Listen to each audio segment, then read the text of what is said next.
Okay, welcome, Drink with James, episode 121.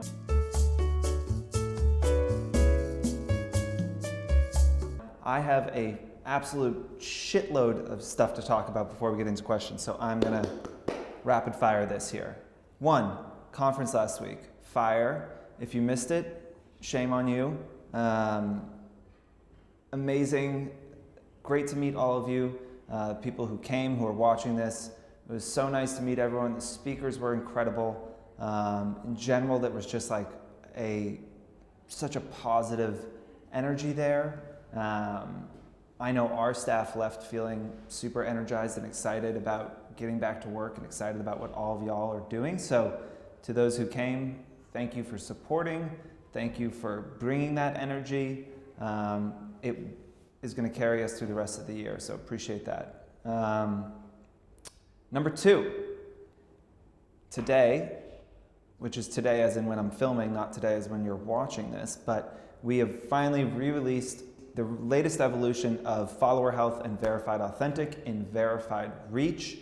This is by far our most requested thing from influencers over the last 6 months. When Instagram changed the when Instagram changed the API back in April, we lost the ability to verify influencers' followings in the same way that we used to.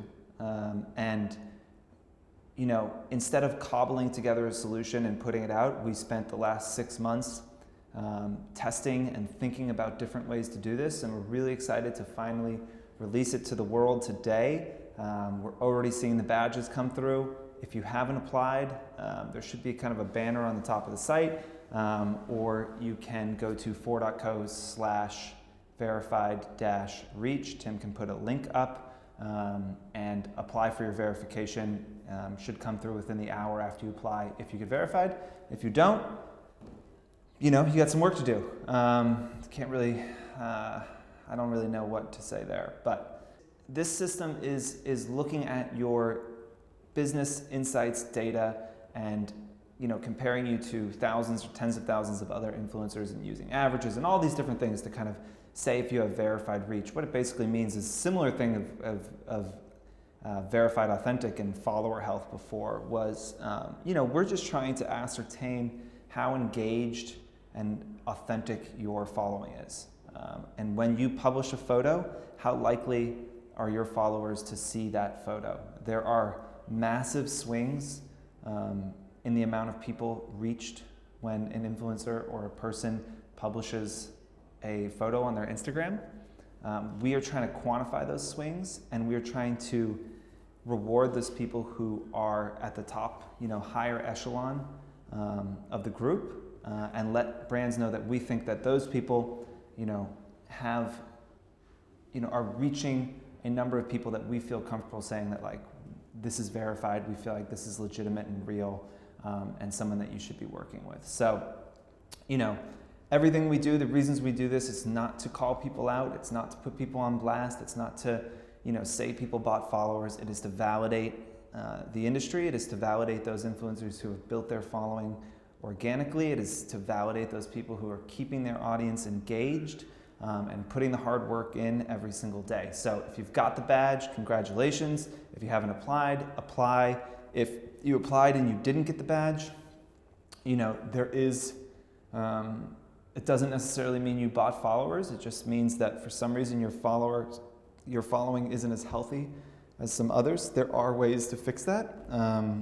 And a lot of the things that we talk about in the show and trying to keep your audience engaged and, you know, keep them coming back for more, those things can change those numbers for you, and you can always reapply if, you know, down the line if you were not verified after your application. So do not despair. You can fix it. So that is that. One other thing is that tomorrow, which is, you know, tomorrow as in when I'm filming, but we're launching something called Influence the Election. Influence the Election is a kind of call to influencers to pledge and say that I am going to talk about the election. I'm going to talk about voting in this midterm. I think the time to be apolitical has passed. I don't think that that is something that anyone with a following can really do anymore. Taylor Swift posted about voting recently, and she, for years people have been trying to get her to speak about it, but she hasn't, because she didn't want to alienate her Republican audience. But I think the pressure on her and the damage it was doing to her brand not talking about it was so great that she finally had to step up and say something. I think that if you're someone who has a following online, we think that you should be talking about voting.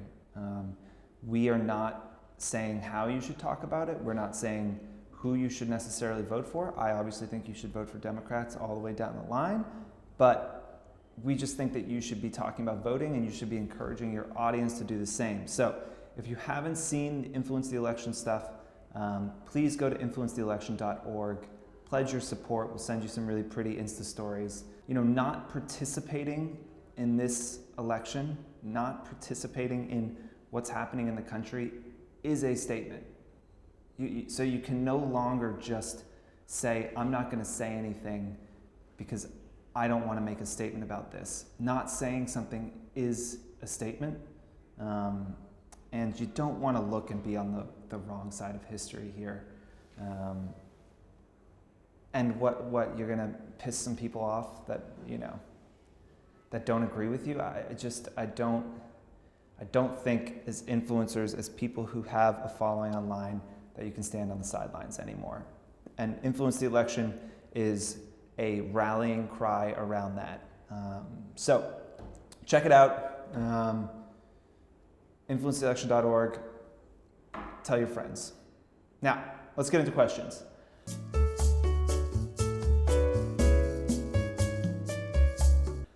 Question number 1, how do we at Fohr choose influencers for campaigns? That is a great question.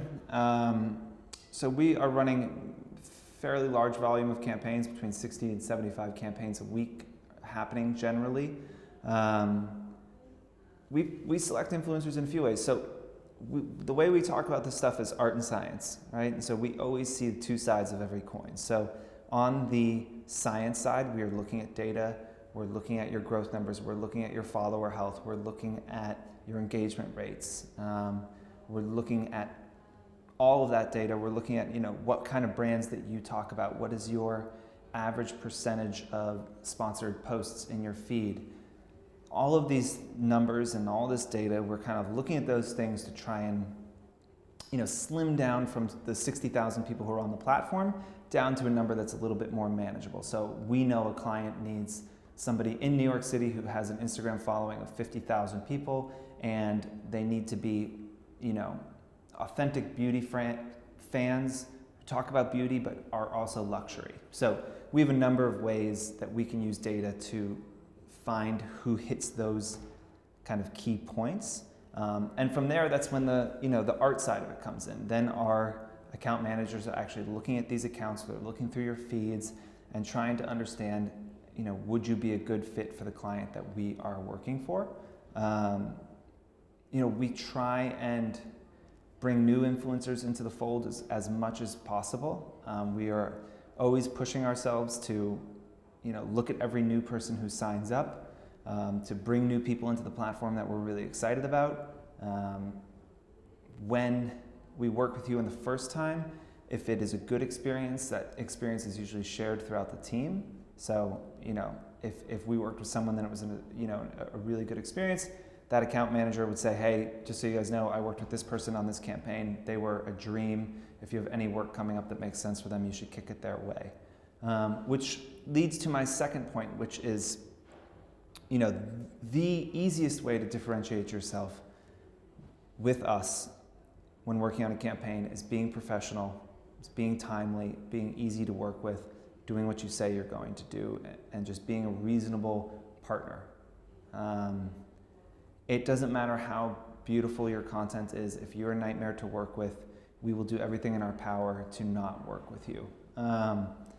Because we have so many things going on and because the team is so busy, it's just not worth our time to have to chase you up if we know we could work with another influencer who is going to be on top of things and we don't have to chase up. So I say it over and over again, but I cannot stress enough how important things like, being prompt on email and doing the things that you said you were going to do are in working with us.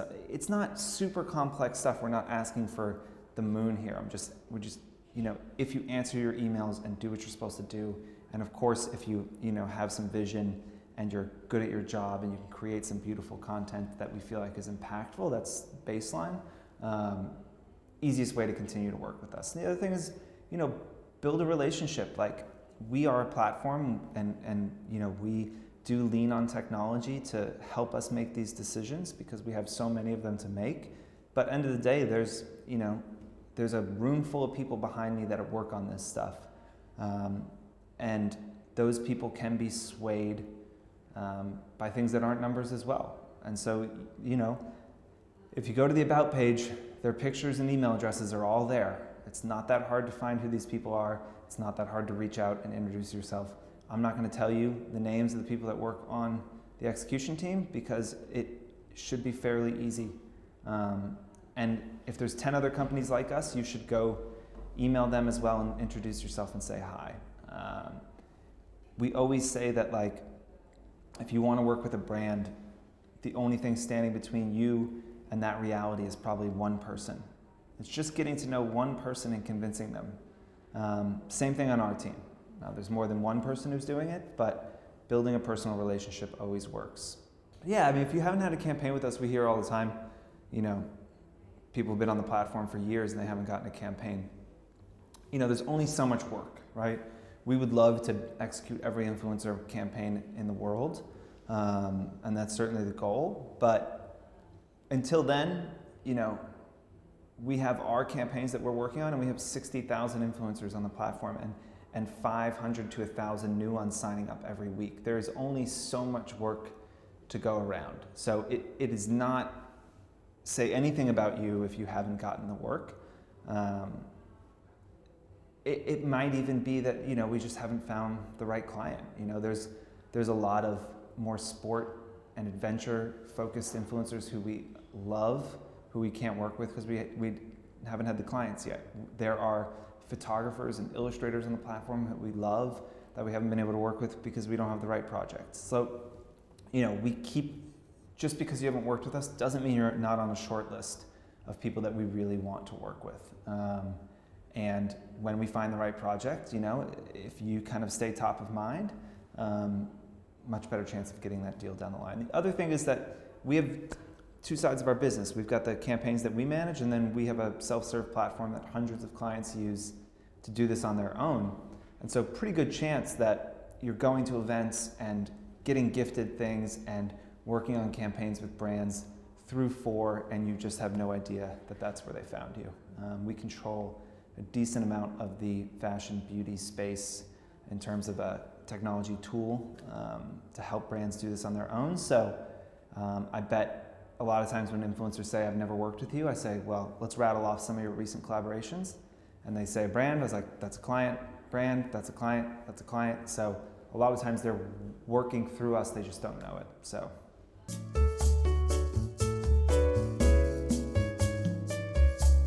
Yeah, so question number 2 is, a lot of brands are asking for a Instagram Insights wrap up 24 hours after the post goes live. But what do you do if for you it takes 3 days to get all those impressions and reach and things like that? And how do you say that tactfully to them?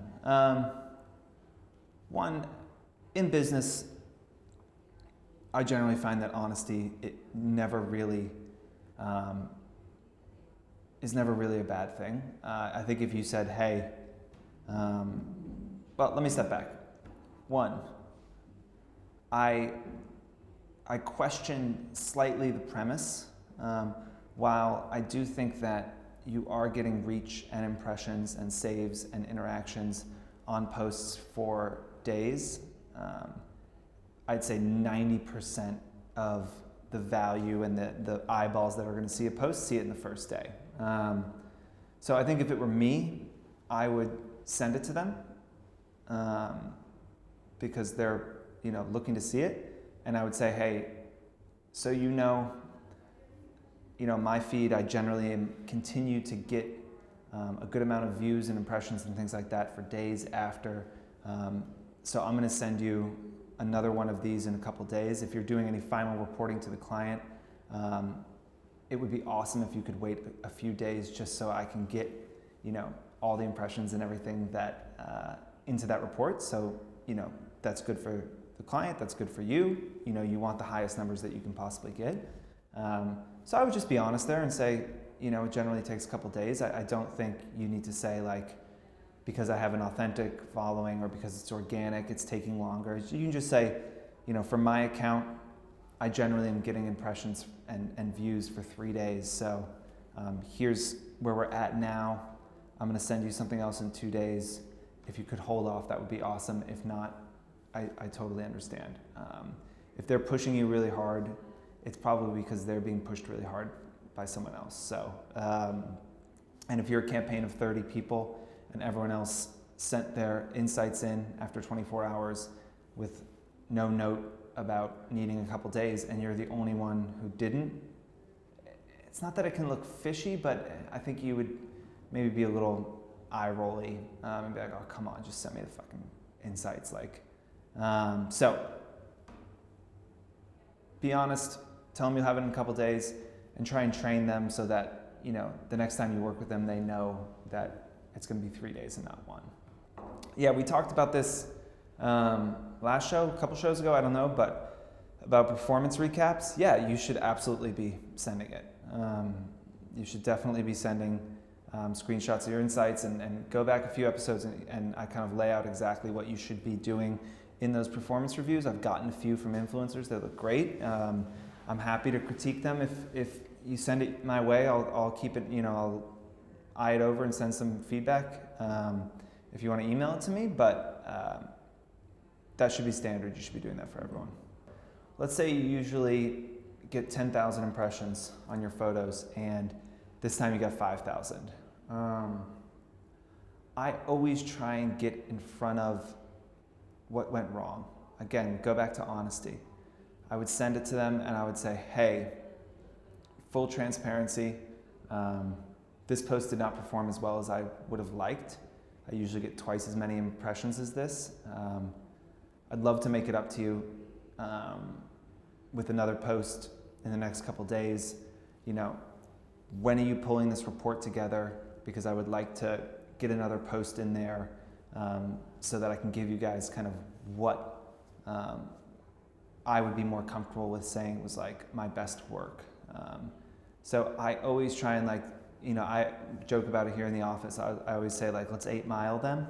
So at the end of 8 Mile when Eminem does he's in the rap battle and he says every single insult that the guy's gonna say to him and shuts it down.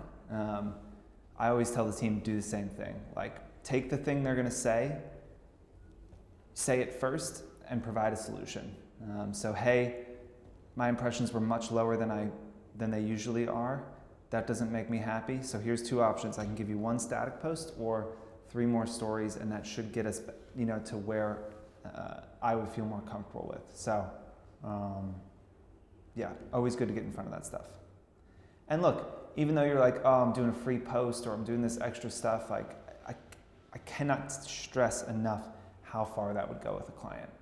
If you came out and said, hey, this didn't do as well as I'd like to make it up to you, they could just be you're fine, thank you so much. If they say, oh my gosh, that would be amazing, you're making yourself look amazing and you're making them look really good, because they get to go to their boss and say, oh, and we got some bonus posts out of this person. They're probably not going to say you got bonus posts because you didn't perform well. It's just going to look like bonus posts. So.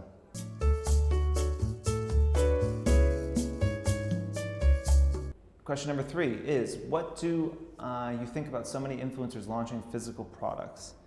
What do I think of it? I can be cynical. So, a lot of times it feels lazy in that it feels transactional. It's like an influencer designed this, capsule collection with a jewelry designer. It's just to me, it feels like, oh, this is another way to get, look, it makes sense for the brand. They're kind of leaning on, this influencer's brand equity. They're also stroking your ego, saying, hey, do you want to design this thing with us? That said, like Blair Eady's line, I think is great, and it's like very deep. There's a lot of product in there. I think that that looked great. Obviously, something Navy's Nordstrom line did incredibly well. She did $4 million in the first day of sales, which is bonkers and completely unheard of. So it makes, I think it can make sense. It's another way to make money, which is awesome. But as an influencer, I would be patient. If you want to design product, first understand what kind of product do you want to design, and then think about the best way to do that. Just because some random company, a sock company comes up to you and says, do you want to do a collab on socks? Doesn't mean you have to do it.